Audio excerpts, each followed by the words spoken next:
স্থিতিস্থাপকতা বা ইলাস্টিসিটি। আগের ভিডিওতেই আমরা প্রাথমিক আলোচনাগুলো করেছি, যেখানে স্থিতিস্থাপকতা কী জিনিস, বিকৃতি, স্ট্রেন, পীড়ন, স্ট্রেস আলোচনা করেছি।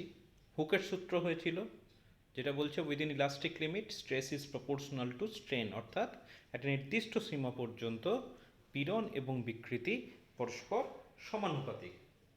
এই যে পরস্পর সমানুপাতিক বললাম, সেখান থেকে আমরা একটা ধ্রুবক এনেছিলাম এবং সেই ধ্রুবকটাকে নাম দেওয়া হয়েছিল স্থিতিস্থাপক গুণাঙ্ক বা ইলাস্টিক কনস্ট্যান্ট।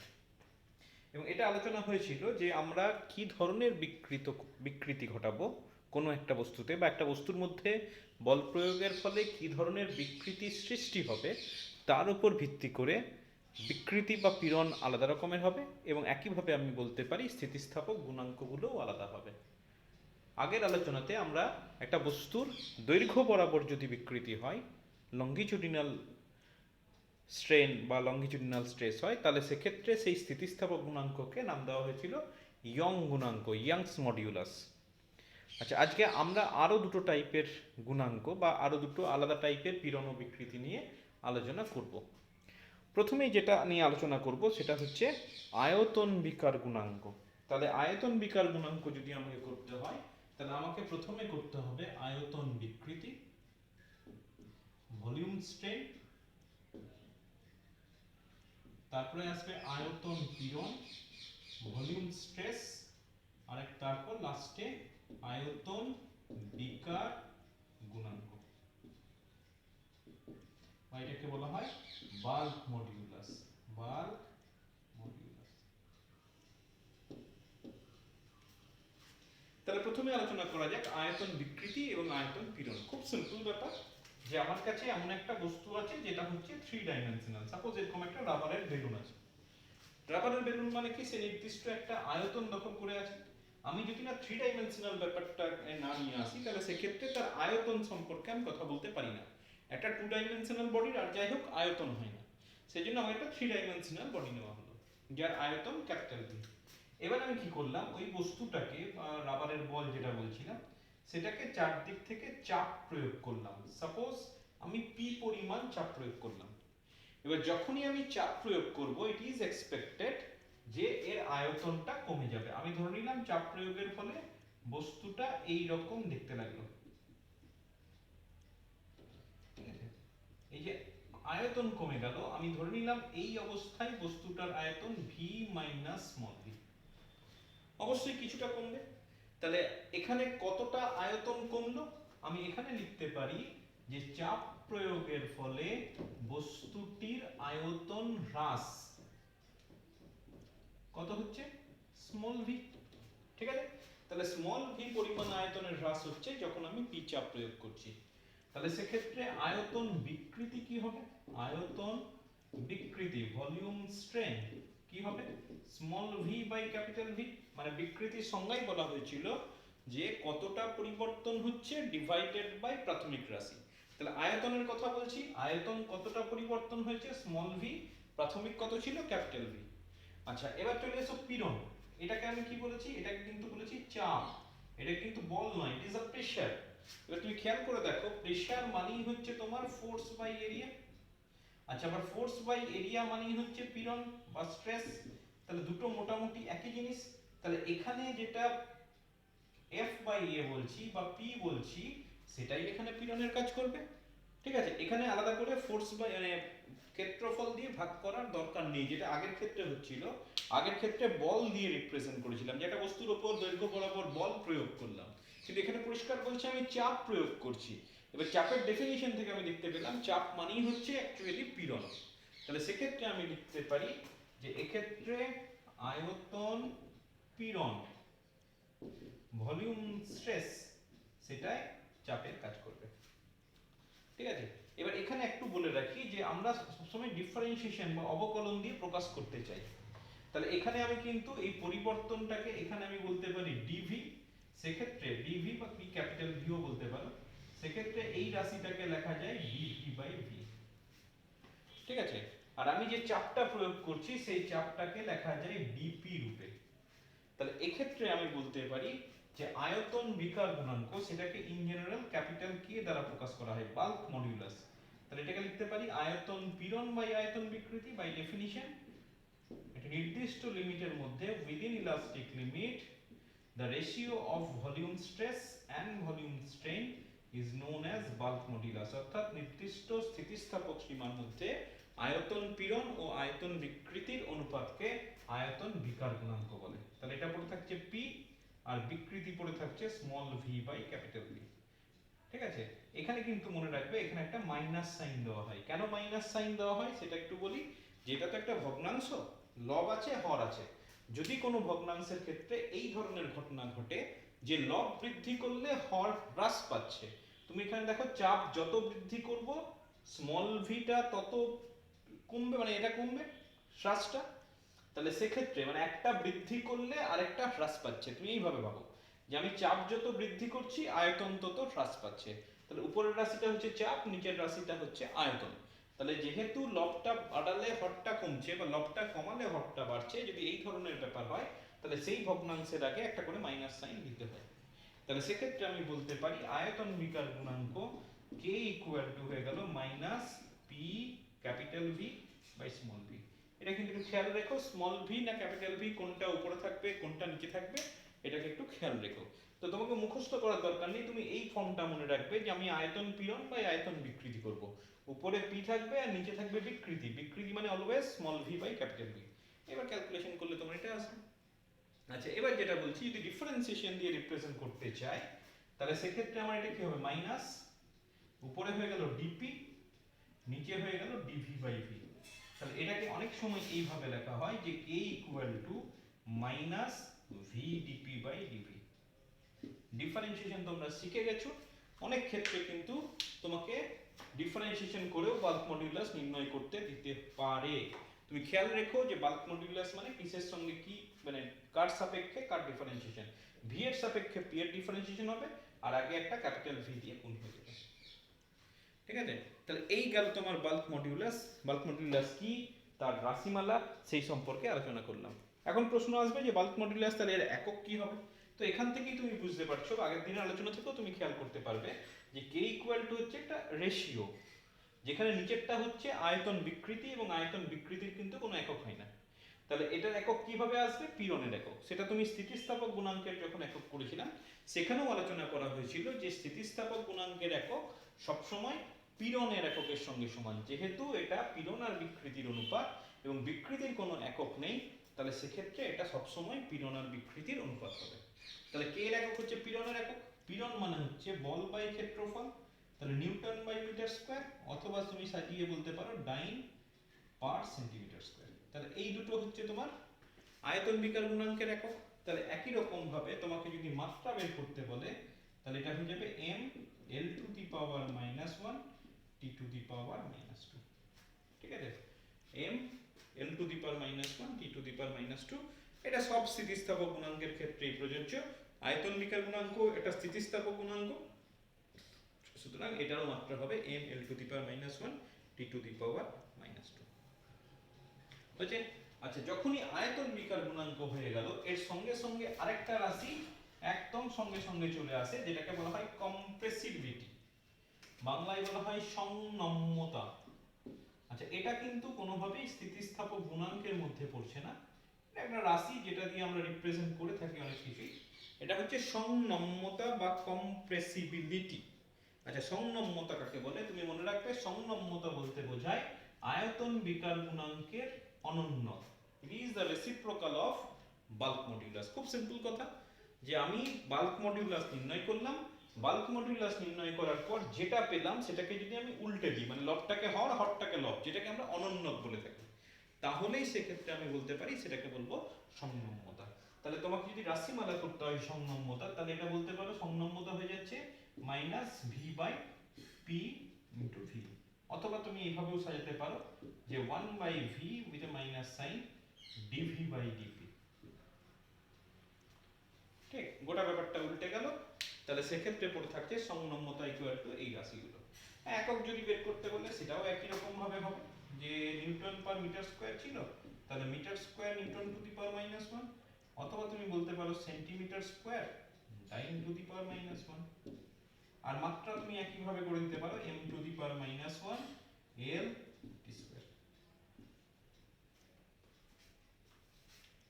ঠিক আছে, তাহলে এই গেল তোমার কম্প্রেসিবিলিটি বা সংনম্যতা।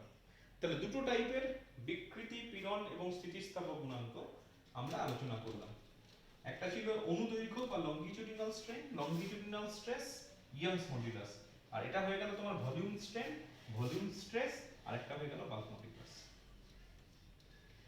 আবার বলছি সংনম্যতা কিন্তু স্থিতিস্থাপক গুণাঙ্ক নয়। স্থিতিস্থাপক গুণাঙ্ক হতে গেলে পীড়ন আর বিকৃতির অনুপাত হতে হবে। সংনম্যতা কি বিকৃতি আর পীড়নের অনুপাত। সুতরাং সেক্ষেত্রে আমি সেটাকে স্থিতিস্থাপক গুণাঙ্ক বলতে পারবো না। আচ্ছা, থার্ড টাইপে চলে এসো, যেটা বলেছিলাম যে তিনটে ধরনের হবে। এটাকে বলা হয় ক্রিন্তন বিকৃতি, শিয়ারিং স্ট্রেন,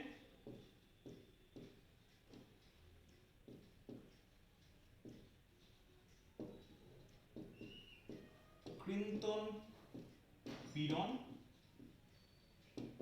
শিয়ারিং স্ট্রেস।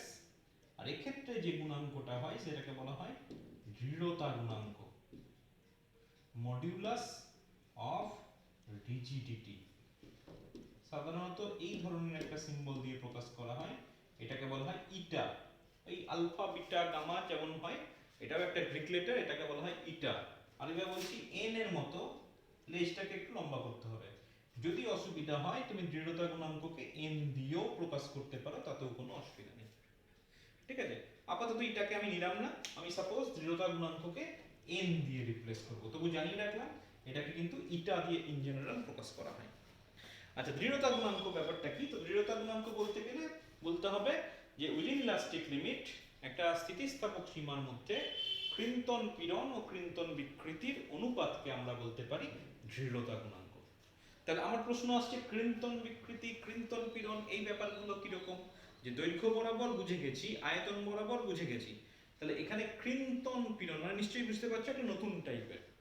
তো বলে রাখি, আলোচনা হয়েছে যদিও আগে উল্লেখ করেছি, যদি কোনো বস্তুর উপর তুমি বল প্রয়োগ করলে, বল প্রয়োগ করার ফলে যদি বস্তুটার আয়তন সেভাবে পরিবর্তিত না হয়ে কেবলমাত্র আকারের পরিবর্তন হয়, তাহলে সেক্ষেত্রে আমি সেই টাইপের বিকৃতিকে আমি বলবো ক্রিন্তন বিকৃতি। কিরকম? সাপোজ আমি এরকম একটা বস্তু নিলাম, সাপোজ একটা তোমার মোটা একটা বই, আমাদের বই বেশ মোটা, অঙ্ক বইটা সব থেকে মোটা, সাপোজ এটা অঙ্কের বই, এইভাবে রেখেছো, রাইট?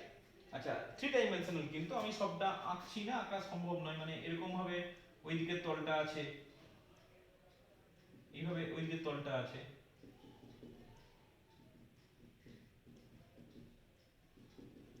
অ্যাকচুয়ালি তোমার অঙ্কের বইটা কিন্তু এরকম দেখতে, তাই না?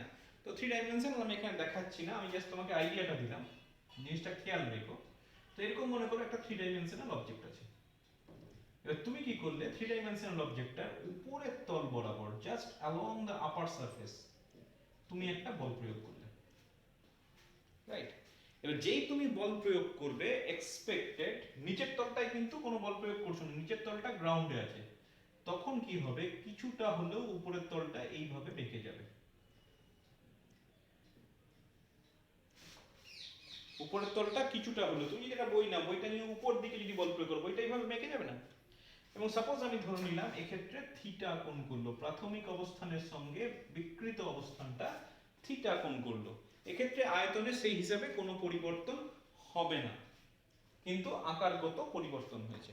তাহলে এক্ষেত্রে তুমি মনে রাখবে, এই যে ক্রিন্তন বিকৃতি লিখেছি, থিটাটাকেই ক্রিন্তন বিকৃতি বলা হয়, ঠিক? থিটাটাকেই ক্রিন্তন বিকৃতি বলা হয়। তাহলে ক্রিন্তন পীড়ন কাকে বলবো? এটা ফোর্স বাই এরিয়া, তাহলে ফোর্স ডিভাইডেড বাই এরিয়া। যে তলটার উপর বল প্রয়োগ করা হয়েছে তার ক্ষেত্রফল যদি স্মল এ হয়, তাহলে সেক্ষেত্রে আমি বলতে পারি যে ক্রিন্তন পীড়ন ইকুয়াল টু এফ বাই এ। তাহলে দৃঢ়তা গুণাঙ্ক কি হবে?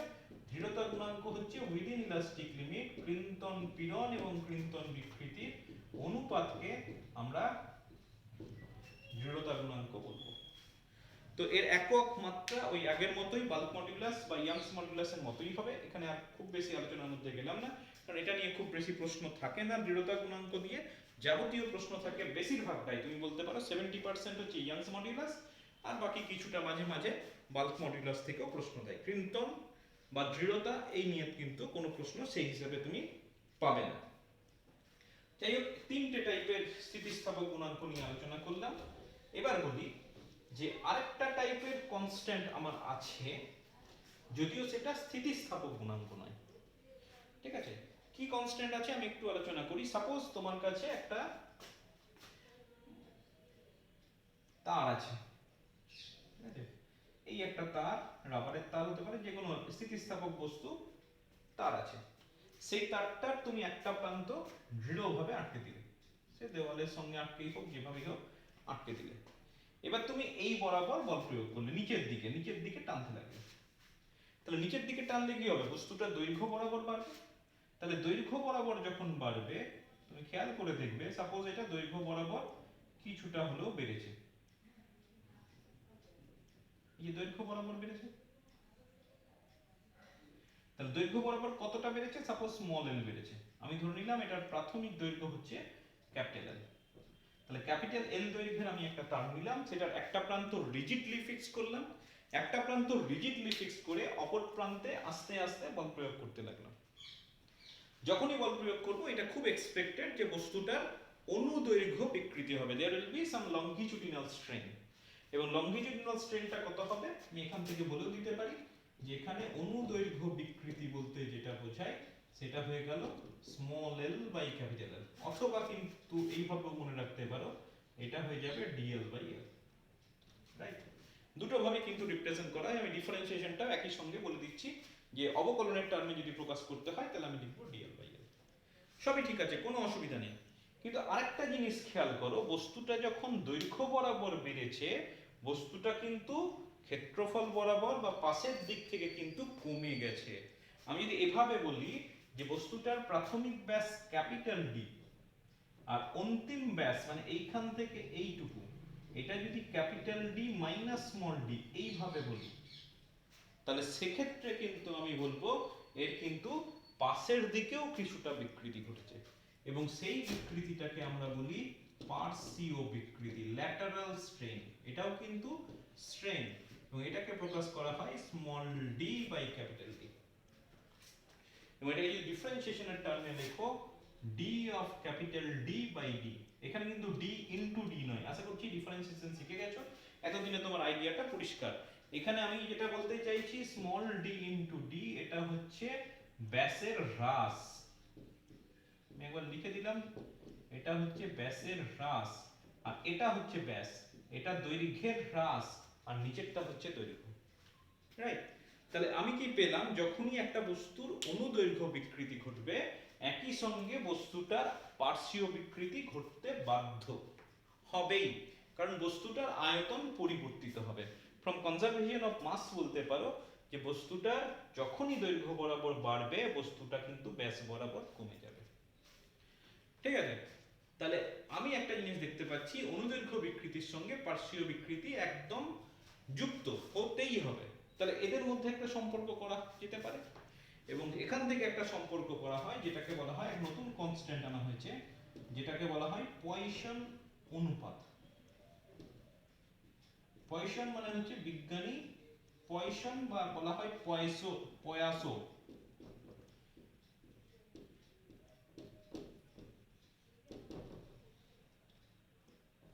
বিজ্ঞানী পয়াসো প্রথম ফরাসি বিজ্ঞানী, উচ্চারণগুলো ওইরকমই।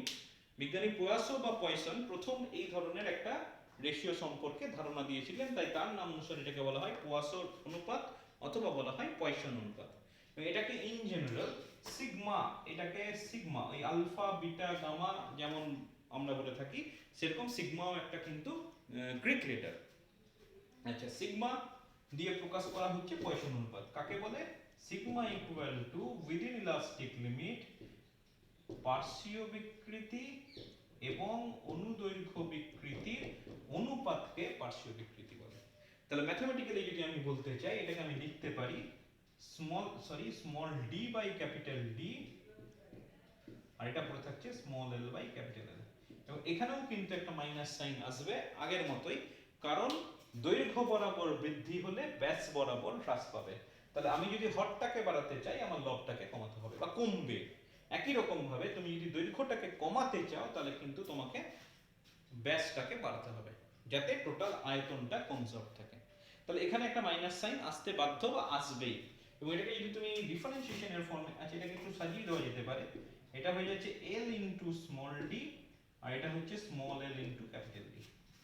আর অথবা তুমি সিগমাটাকে এইভাবে লিখতে পারো ডি ডি বাই ডি, আর এটা ডি এল বাই এল। তাহলে এটাকে আমি লিখতে পারি মাইনাস এল বাই ডি, আর এটা পরে থাকছে ডি ডি বাই ডি এল। এইভাবেও কিন্তু সিগমাটাকে বা পয়সন অনুপাতটাকে প্রকাশ করা যায়। তুমি একটা জিনিস এখানে খেয়াল করো, এটা কিন্তু দুটো বিকৃতির অনুপাত, পার্শ্বীয় বিকৃতি এবং অনুদৈর্ঘ্য বিকৃতি। তাহলে এখান থেকে আমি বলতে পারি এটা কিন্তু আর যাই হোক কোনোভাবেই স্থিতিস্থাপক গুণাঙ্ক নয়। পরীক্ষায় প্রশ্ন থাকে যে এটা কি পয়সন অনুপাত সম্পর্কে যা কিছু প্রশ্ন দিতে পারে, কাকে বলে, তার রাশিমালা লেখো, তার মান কত, মান পরে আসছি। একই সঙ্গে প্রশ্ন থাকে এটি কি স্থিতিস্থাপক গুণাঙ্ক। যদি এই প্রশ্নটা থাকে তুমি একদম নিশ্চিতভাবে বলবে না এটা কোনো স্থিতিস্থাপক গুণাঙ্ক নয়, এটা সিম্পল ইলাস্টিক কনস্ট্যান্ট বলতে পারো। ঠিক আছে, এটা স্থিতিস্থাপক গুণাঙ্ক নয়। কেন? স্থিতিস্থাপক গুণাঙ্ক হতে গেলে পীড়ন আর বিকৃতির অনুপাত হতে হবে, কিন্তু আমার ডেফিনিশন থেকে আমি দেখতে পাচ্ছি সিগমাটা কিন্তু পীড়ন আর বিকৃতির অনুপাত নয়, এটা দুই ধরনের বিকৃতির অনুপাত। সুতরাং এটাকে আমি স্থিতিস্থাপক গুণাঙ্ক বলতে পারবো না। আচ্ছা, এবার বলে রাখি সিগমার মান। সিগমার যে থিওরিটিক্যাল ভ্যালু যদি বলি, থিওরি দিয়ে আমার প্রমাণ করা যায় যে সিগমার মান -1 থেকে হাফের মধ্যে হবে। এটা কিন্তু থিওরিটিক্যাল ভ্যালু, কিন্তু প্র্যাকটিক্যালি এই মাইনাসের ব্যাপারটা পাওয়া যায় না। মানে প্র্যাকটিক্যালি তোমার হয়ে যাচ্ছে সিগমার ভ্যালু হচ্ছে 0 থেকে হাফের মধ্যে। ঠিক আছে, মাইনাস হওয়ার চান্স খুবই কম, যেটা থিওরিতে হয়তো সম্ভব, কিন্তু প্র্যাকটিক্যালি কিন্তু মাইনাস হওয়ার চান্স নেই। এখানে মাইনাস সাইনটা শুধুমাত্র কিন্তু ওই ডিরেকশন পাল্টাচ্ছে ওইভাবে বোঝাবার জন্যই কিন্তু বোঝানো হয়, আর কোনো কিন্তু নয় যে একটা বাড়লে আর একটা কমছে ওই ধরনের জন্য। তো সিগমাকে অনেক সময় মডিউলাস দিয়েও লেখা যায়, সেক্ষেত্রে তুমি মাইনাস সাইনটা দেবে না। আচ্ছা বেশ, এবার কতগুলো নিউমেরিক্যালস করা যাক। এই এতগুলো নিয়ে বলে দিলাম স্থিতিস্থাপক ধ্রুবক, স্থিতিস্থাপক গুণাঙ্ক। তুমি আবার বলছি, মনে রাখবে সিগমাটা হচ্ছে স্থিতিস্থাপক ধ্রুবক, নট স্থিতিস্থাপক গুণাঙ্ক। ঠিক আছে, বেশ, এবার কতগুলো নিউমেরিক্যালস করা যায়। আগের দিন আমরা দুটো নিউমেরিক্যালস করেছিলাম ইয়ং গুণাঙ্ক দিয়ে। আচ্ছা, এবার আমরা শুধু ইয়ং গুণাঙ্ক নয়, ইয়ং গুণাঙ্কের সঙ্গে সিগমা দিয়ে মেশানো অঙ্ক থাকতে পারে, বাল্ক মডিউলাস দিয়ে আলাদা করে অঙ্ক থাকতে পারে, যা খুশি থাকতে পারে, তোমাকে সেই অনুযায়ী বুঝে করতে হবে। প্রথমে আমরা ইয়ংস মডুলাসের সঙ্গে সিগমা মেশানো, মানে ওয়াইয়ের সঙ্গে তো সিগমা মানে অঙ্গাঙ্গিভাবে জড়িত। মানে তুমি বুঝতেই পারছো যে অনুদৈর্ঘ্য বিকৃতি হলেই পার্শ্বীয় বিকৃতি হবে, সুতরাং ইয়ংস মডুলাসের সঙ্গে সিগমা মেশানো অঙ্ক তোমার আসতেই পারে, মানে মিশে থাকবেই, আর পরীক্ষাতেও দিয়ে থাকে। কেমন অঙ্ক দিচ্ছে দেখো, বলছে যে একটা ধাতব তার আছে, তার দৈর্ঘ্য হচ্ছে 300 সেন্টিমিটার আর ব্যাস হচ্ছে 0.1 সেন্টিমিটার। ঠিক আছে, তাহলে দৈর্ঘ্য হচ্ছে 300 সেন্টিমিটার, যেগুলো দেওয়া আছে লিখে ফেলি। বলছে একটা তার আছে, তার দৈর্ঘ্য হচ্ছে 300 সেন্টিমিটার আর ব্যাস, তাহলে রেডিয়াস আমি বলতে পারি একবারে 2 দিয়ে ভাগ করে দিলাম। 0.1 সেন্টিমিটার বলেছিল, আমি 0.1/2 করে দিলাম, কারণ ব্যাস দেওয়া ছিল, সেখান থেকে আমি ব্যাসার্ধ করে দিলাম। আচ্ছা, তারটি 10 কেজি ভার, মানে এফ যেটা প্রয়োগ করছে সেটা হচ্ছে 10 কেজি ভার। আচ্ছা, 10 কেজি ভার থেকে গ্রাম ভারে চলে যাও, 10⁻³ দিয়ে গুণ করলাম, তাহলে কিলোগ্রামটা গ্রাম হয়ে গেল। আচ্ছা, গ্রাম ভারটাকে ডাইনে যেতে গেলে এটা 10⁴ হলো, ডাইনে যেতে গেলে 980 দিয়ে গুণ করতে হবে, তাহলে এটা ডাইন হয়ে গেল। দেখো এখানে ইউনিটটা কিন্তু ঠিকঠাক তোমাকে আনতে হবে। তোমার যদি অভিকর্ষীয় একক আর পরম একক সম্পর্কে ধারণা না থাকে তাহলে কিন্তু অসুবিধা হয়ে যাবে, আর দুটো একসঙ্গে মিশিয়ে তুমি অঙ্ক করতে পারবে না। যখন তুমি অঙ্ক করবে অবশ্যই তোমাকে পরম এককে আসতে হবে, এবং অভিকর্ষী একক থেকে পরম এককে আসতে গেলে কি করতে হয়, জি অভিকর্ষজ ত্বরণ দিয়ে গুণ করতে হয়। যে পদ্ধতিতে করছো সেই পদ্ধতিতে। দেখো আমি কিলোগ্রাম ভার থেকে কিন্তু নিউটনে যাইনি, তাহলে সেক্ষেত্রে 9.8 দিয়ে গুণ করতে হতো। আমি কিলোগ্রাম ভারটাকে প্রথমে গ্রাম ভারে কনভার্ট করছি, তাহলে সিজিএস, তাহলে সিজিএস পদ্ধতি জি দিয়ে গুণ করলে আমি ডাইন পাবো। জিনিসগুলো একটু একটু খেয়াল রেখো, তাহলে কিন্তু এগুলো কঠিন নয়, শুধুমাত্র ইউনিটের সমস্যার জন্য তোমার ভুল হয়ে যেতে পারে। আচ্ছা, এবার প্রশ্ন দিয়েছে ইয়ং গুণাঙ্ক দেওয়া আছে। ইয়ং গুণাঙ্ক হচ্ছে 2 ইন্টু 10 টু দি পাওয়ার 12। আচ্ছা, ইয়ং গুণাঙ্ক হচ্ছে 2 ইন্টু 10 টু দি পাওয়ার 12, সিজিএসই দিয়েছে। আর সিগমা দিয়েছে 0.26। দেখো সিগমার মান একের থেকে কম হয়েছে, 0.26 বা 0.5 এর কম। তোমাকে প্রশ্ন দিয়েছে ব্যাসের হ্রাস কত। ফাইন্ড, এই যে স্মল ডি যেটা বলছিলাম, যদি ডিফারেন্সিয়েশন ব্যবহার না করি তাহলে স্মল ডি যেটা বলছিলাম সেটা তোমাকে বার করতে হবে। এখানে যেটা দরকার ক্ষেত্রফল।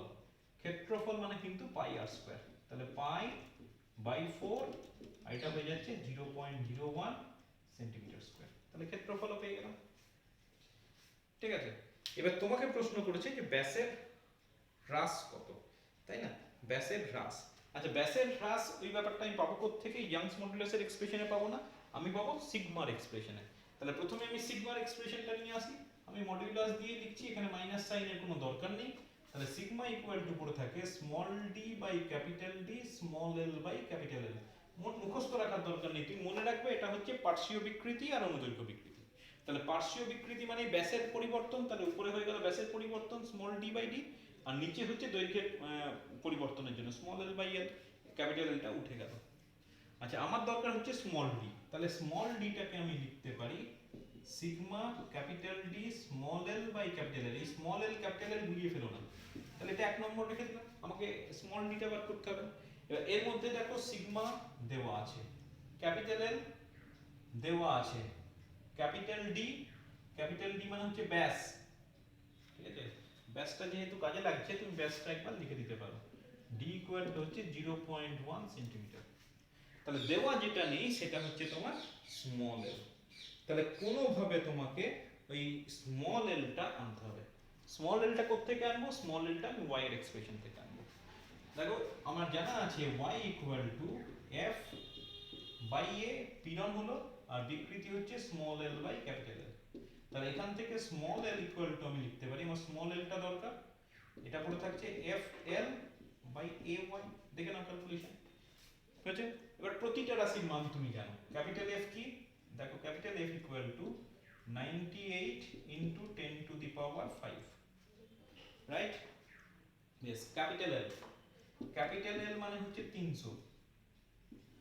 এ হয়ে যাচ্ছে পাই বাই 4 ইন্টু 0.01। আচ্ছা, এবার হচ্ছে y 2 into 10 to the power 12। দেখে নাও তাহলে কতগুলো শূন্য যাচ্ছে, এখানে 5টা, এখানে দুটো 7টা, এখানে দুটো 9টা, আর নিচে আছে আবার 12, তাহলে 9 মাইনাস 12, তাহলে এটা পড়ে থাকছে 10 to the power minus 3 centimetre. প্রথমে 10 টু দি পাওয়ারটা অ্যাডজাস্ট করে নিলাম। তাহলে তারপরে বাকি কি পড়ে আছে দেখো, কিছুই পড়ে থাকছে না, 98 ইন্টু 3। আচ্ছা, এই 4টা উপরে যাবে, ইন্টু 4 হয়ে গেল।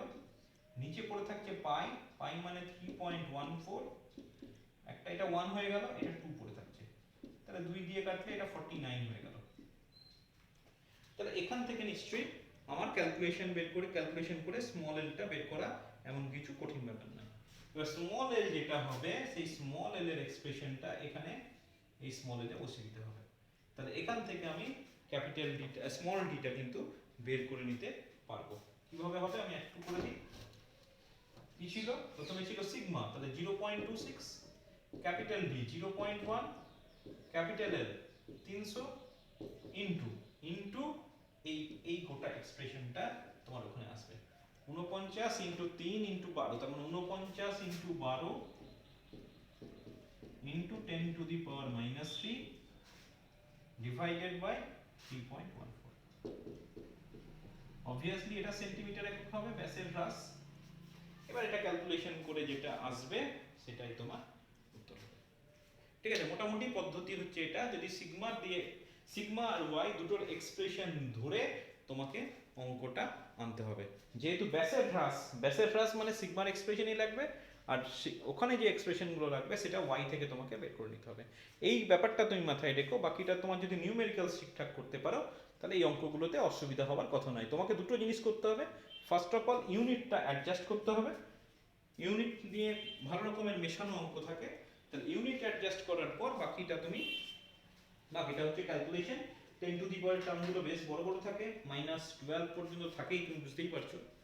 ওইটুকু করতে পারলেই তোমার কাজ হয়ে যাবে। আচ্ছা, পরের একটা অঙ্ক করা যাক, যদিও সেটাও প্রায় একই রকমের, প্র্যাকটিস করতে হবে।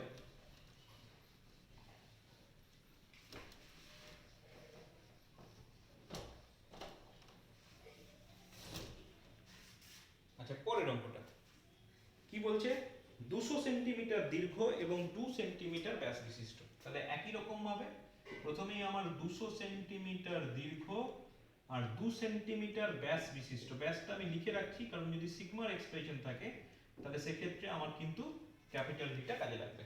তাহলে 2 সেন্টিমিটার ব্যাস বলেছে, আমি তাহলে সেখান থেকে ব্যাসার্ধ বের করে নিলাম। একটা প্রান্ত আটকানো, যেমন হয় আর কি, যে একটা প্রান্ত তারটাকে আটকে দিলাম, আরেকটা প্রান্তে আমি ভার ঝোলাবো, এই আগের মতোই, যদিও আগের ছবি আঁকাটা বাধ্যতামূলক নয়।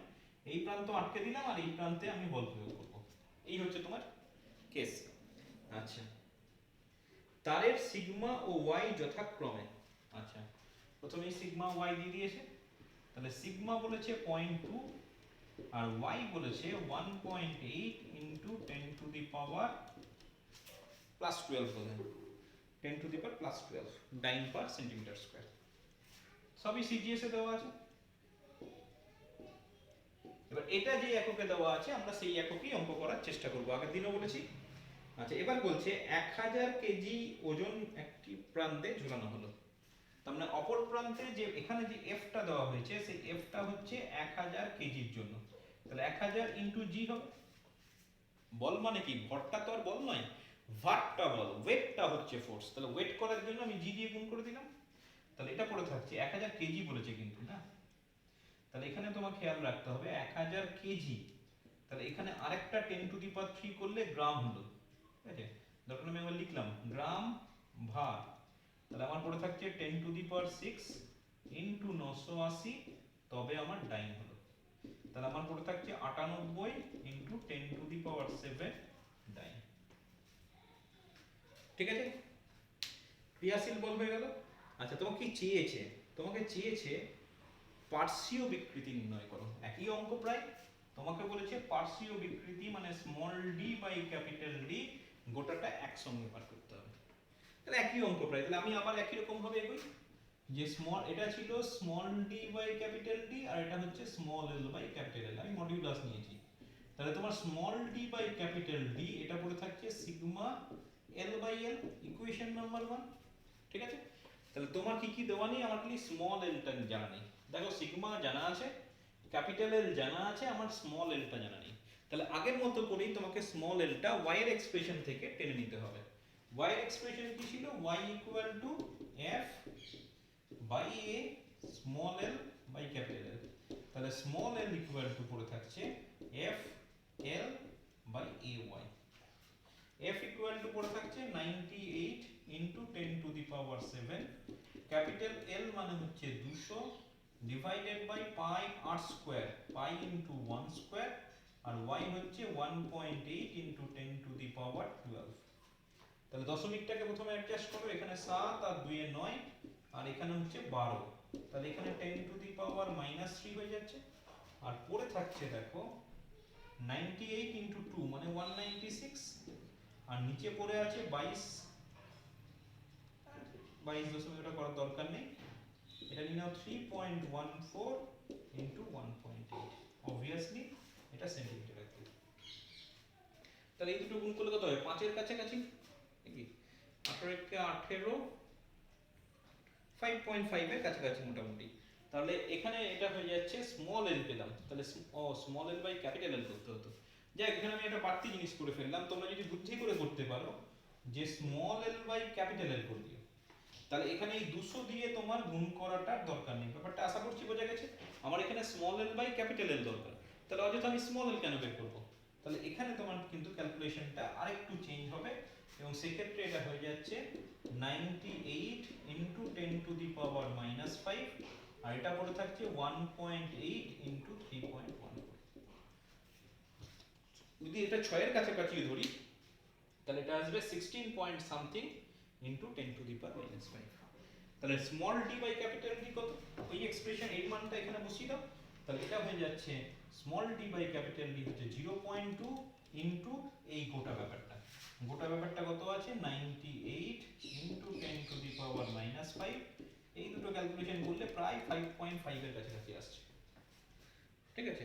এবং এটা ক্যালকুলেশন করলে আসবে বলছে 10 টু দি পাওয়ার -5 অর্ডারে আসবে। এটা বলছে 3.5 ইন্টু 10 টু দি পাওয়ার -5 এই অর্ডারে আসছে, অসম্ভব কিছু নয়, ঠিক আছে। কারণ 5 6 দিয়ে ভাগ করলে 6 16 96, তাই না? 6 16 96, তাকে 0.2 দিয়ে গুণ, 16 কে 0.2 দিয়ে গুণ করলে 3.2 আসে। আমি তো রাফ ক্যালকুলেশন করেছি, উত্তর দিয়েছে 3.5 এর কাছাকাছি। সুতরাং অসম্ভব কিছু নয়, এটাই আসবে। বেশ, তাহলে ইয়ংস মডুলাস আর পয়সন গুণাঙ্ক এই দুটোকে মেশালে কি ধরনের অঙ্ক থাকতে পারে? দুটো এক্সপ্রেশন তোমার আছে, দুটোর মধ্য থেকে তোমাকে এলিমিনেট করে বের করে নিতে হবে। সিগমা আর ওয়াই এর মধ্যে গোটা ব্যাপারটা তোমার জানা হয়ে গেল। এই ধরনের অঙ্কই কিন্তু পরীক্ষাতে আসে, বিশেষ করে ওয়াই ভিত্তিক অঙ্ক থাকে। তবে সাম্প্রতিককালে ওয়াই এর সঙ্গে সিগমা মিশিয়েও অঙ্ক দিচ্ছে। এরপর চলে এসেছি আমরা বাল্ক মডুলাস নিয়ে আলোচনা করব, মানে বাল্ক মডুলাস নিয়ে কিছু অঙ্ক করে ফেলব। বাল্ক মডুলাস নিয়ে একটু অঙ্ক করা যাক। কেমন দিয়েছে দেখো, বাল্ক মডুলাস দিয়েছে যে 10 কেজি পার সেন্টিমিটার স্কোয়ার, 10 কেজি পার সেন্টিমিটার স্কোয়ার বলেছে। তাহলে সেক্ষেত্রে আচ্ছা, কেজি পার সেন্টিমিটার স্কোয়ার নয়, কেজি পার মিটার স্কোয়ার।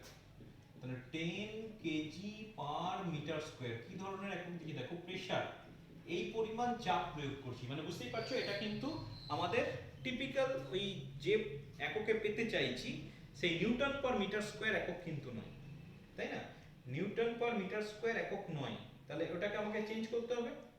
আচ্ছা, আর কি বলেছে? 1 লিটার জল, 1 লিটার তেল বলেছে, 1 লিটার, তার মানে এটা হয়ে যাচ্ছে 1000 সিসি। এটা তো নতুন কিছু নয়, 1 লিটার মানে হচ্ছে 1000 সিসি।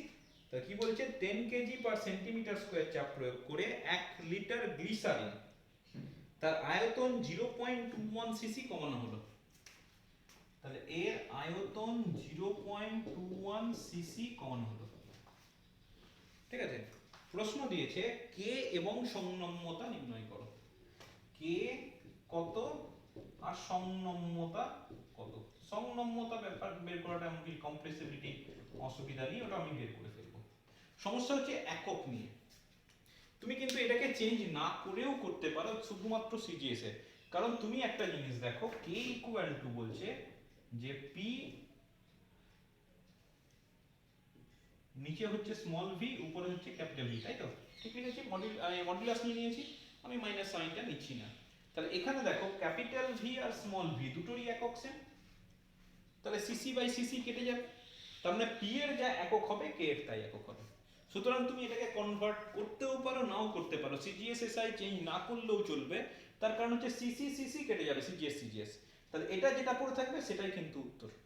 সুতরাং এমন ভেবো না যে সিজিএস এসআই মিশিয়ে আমি অঙ্ক করছি, ঠিক আছে। আমি বলে রাখলাম তোমরা এই পদ্ধতিতে কিন্তু করে নিতে পারো। এবার কনফিউশন বেশিরভাগেরই হতে পারে, সেই জন্য আমি এটাকে সিজিএস এ কনভার্ট করে দিচ্ছি। 10 কেজি মানে 10 টু দি পাওয়ার 3 গ্রাম, আর নিচে আছে মিটার স্কোয়ার, তার মানে 10 to the power 4 centimetre square. তাহলে আমি শুধুমাত্র গ্রামে কনভার্ট করে দিলাম, কত হচ্ছে? 1 হয়ে যাচ্ছে, 1 গ্রাম পার সেন্টিমিটার স্কোয়ার। একটু ক্যালকুলেশন দেখে নিও, কেজি থেকে গ্রাম করলাম, মিটার থেকে সেন্টিমিটার করলাম, মনে হচ্ছে ঠিকই আছে। তাহলে এবার তোমার কে কত হবে?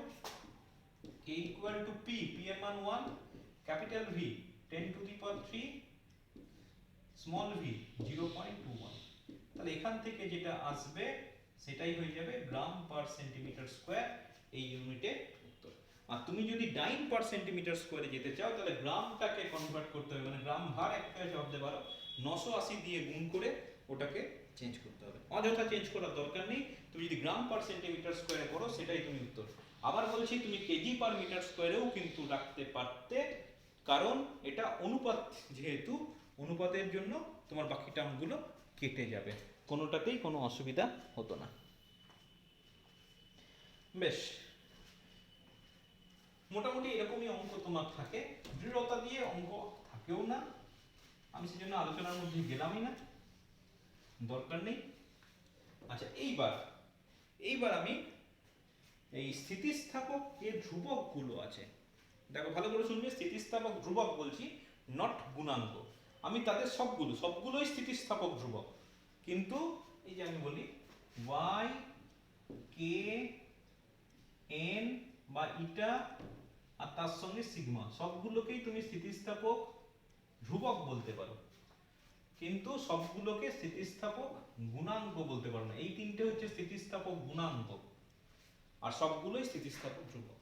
তো এদের মধ্যে কিছু রিলেশন আছে, সেই রিলেশনগুলো অনেক সময় খুব ইম্পর্টেন্ট হয়ে যায়। যেমন এক এক করে লিখছি আমি। যেমন প্রথম যেটা সম্পর্ক সেটা হচ্ছে y equal two 3k into 1 minus 2 sigma. এটা হচ্ছে দেখো একটা সম্পর্ক। আচ্ছা, আরেকটা সম্পর্ক আছে y equal two 2n into 1 plus sigma. দুটো সম্পর্ক হয়ে গেল, ঠিক আছে। আচ্ছা, সিগমা দিয়ে আরো সম্পর্ক আছে, একটা রেশিও ভাবে প্রকাশ করা যায় 3k minus 2n, 3k minus 2n, আর নিচে পড়ে থাকবে 6k প্লাস 2n। হয়ে গেল। আরেক ভাবে প্রকাশ করা যায় 9 by y 1 by n 3 by k, 9 by y 1 by k 3 by n, 1 by k 3 by n। এবার বলে রাখি এই দুটোকে সবসময় মনে রাখা সম্ভব নয়, চারটা মনে রাখা সম্ভব নয়, কিন্তু তোমাকে কিন্তু প্রথম দুটো মনে রাখতেই হবে, এই দুটো ভুলে গেলে হবে না। কারণ এটা দিয়ে আজকাল অঙ্কও দিয়ে দিচ্ছে, মানে তোমাকে কে দিয়ে দিল, সিগমা দিয়ে দিল, বললো y নির্ণয় করো, বা তোমাকে y দিয়ে দিল, সিগমা দিয়ে দিল, n নির্ণয় করো। সুতরাং এই ধরনের অঙ্ক আসছে যেহেতু, সুতরাং এই দুটো রিলেশন তোমাকে মনে রাখতে হবে। এই দুটো সবগুলো মনে রাখা সবসময় সম্ভব নয়, মনে রাখতে পারলে ভালো। আচ্ছা, এই দুটো রিলেশন আরেকটা ক্ষেত্র আমার খুব কাজে লাগবে। যদি তোমাকে ওই সিগমার একটা রেঞ্জ বললাম না, যে -1 থেকে +12 এর মধ্যে এরকম একটা রেঞ্জ বললাম, সেই রেঞ্জটা প্রমাণ করার জন্য এই দুটো রিলেশন তোমার লাগবে। কিভাবে? দেখো, এই রিলেশন থেকে আমি তো জানি y is greater than 0 without any doubt, 10 to the power 12 রেঞ্জে পাচ্ছিলাম, তাই না? 2 ইন্টু 10 টু দি পাওয়ার 12। তাহলে y এর মান 0 থেকে কম হতে পারে না, y এর মান সবসময় 0 থেকে বেশি। তাহলে এই এক্সপ্রেশন থেকে বলতে পারি 3k into 1 minus 2 sigma greater than 0, ঠিক আছে? Sigma is greater than 0। এবার 3k এটা তো গুণ হিসেবে আছে, তাহলে এটাকে আমি মনে মনে বাদ দিয়ে দিতে পারি। তাহলে 1 মাইনাস 2 সিগমা গ্রেটার দেন 0, তাহলে পড়ে থাকছে 1 গ্রেটার দেন 2 সিগমা, তাহলে পড়ে থাকছে দেখো সিগমা লেস দেন হাফ, ঠিক আছে? সিগমা লেস দেন হাফ পড়ে থাকছে। একই রকম ভাবে এই সেকেন্ড রিলেশন থেকে আমি এগোই, আমার yটা সব সময় গ্রেটার দেন 0, তাহলে y যদি গ্রেটার দেন 0 হয় তাহলে আমি বলতে পারি 1 প্লাস সিগমা, 2nটা একবার দেখালাম, গ্রেটার দেন 0, তার মানে হচ্ছে 1 প্লাস সিগমা গ্রেটার দেন 0। দেখো পড়ে থাকছে সিগমা গ্রেটার দেন -1। এবার এই দুটো রিলেশনকে যদি একসঙ্গে আমি মেলাই, তাহলে sigma greater than -1 less than half, তাহলে সিগমার রেঞ্জ হয়ে গেল। দেখো তোমার কিন্তু যেটা বলেছিলাম যে সিগমার তাত্ত্বিক মান থিওরিটিক্যাল ভ্যালু ওইরকম রেঞ্জে পড়ে, দেখো তাত্ত্বিক মানটা কিন্তু আমার প্রমাণ হয়ে গেল। যদি এক্সপেরিমেন্টালি কিন্তু ওই আবার বলছি -1 ওই রেঞ্জটা, মাইনাসের রেঞ্জটা পাওয়া যায় না, এক্সপেরিমেন্টালি যখন পাওয়া যায় ওটা 0 থেকে হাফের মধ্যে ঘোরাফেরা করে।